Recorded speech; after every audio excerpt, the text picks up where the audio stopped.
Monsieur le ministre de la Justice, cher grand frère, Monsieur le ministre Abbas Fall, mes très chers collègues. Très chers collègues Amadou Ba, je ne voterai pas votre projet de loi, votre proposition de loi.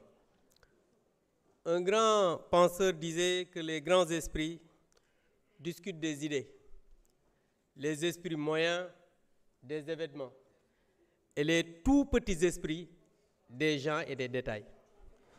C'est pourquoi je ne répondrai pas aux tout petits esprits, parce qu'ils vont me faire perdre mon temps. Très chers collègues, en réalité, cette loi n'est pas une loi interprétative, mais une loi qui modifie la loi portant amnistie. Une loi interprétative a pour objet de reconnaître, sans rien innover, un droit existant qu'une définition imprécise a rendu complexe. En résumé, la loi interprétative précise juste l'intention du législateur sans remettre en cause les dispositions de la loi initiale. Et cette loi interprétative change fondamentalement la loi portant amnistie. Et les autres disaient qu'il allait abroger.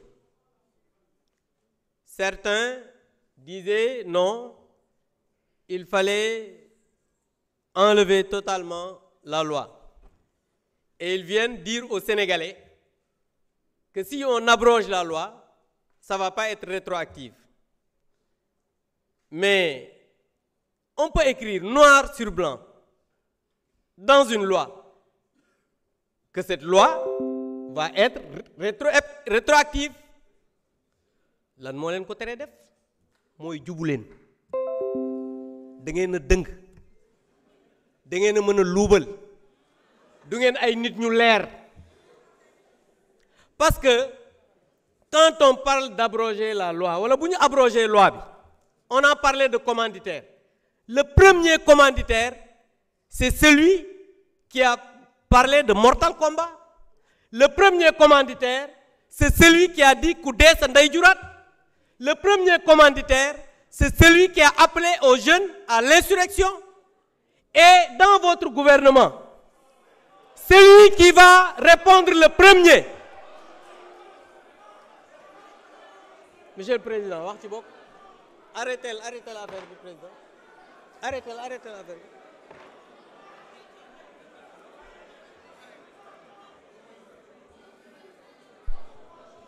J'invite les gendarmes à évacuer toute personne qui perturbe. Veuillez continuer.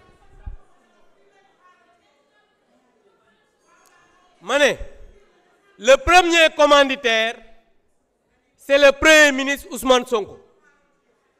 Dans votre gouvernement, c'est le ministre microfinance Bob. Mom bu yewoo mu tàmbali bu ngeen wootee tey bu subaa mu wuy ji.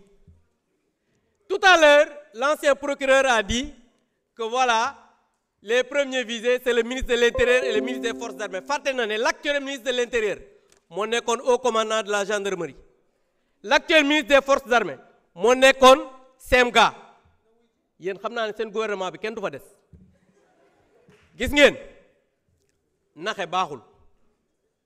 Gis nga da ngeen a digoon Sénégalais yi ne da ngeen di dindi loi bi ñëpp wuy ji yéen seen premier ministre moo taxaw fii yàggul déclaration de politique générale ne nañu abrogé man mii ak ñëpp ñu dem wuy ji tey ngeen ñëw ngeen ne da ngeen di interpréter xam nga ne jubu leen te gis nga nit nag soo bëggee nekk ci réew on peut tromper le peuple une partie du temps mais on ne peut pas tromper le peuple tout le temps.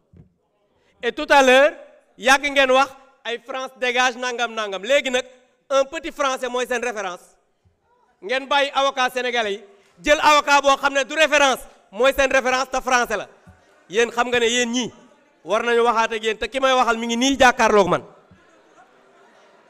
Donc je pense que vous avez tout le temps trompé les Sénégalais mais vous savez que les Sénégalais ne vous suivront pas parce que da ngeen a dëng jubu leen. Je vous remercie. Jërëjëf honorable Abdou Mbow.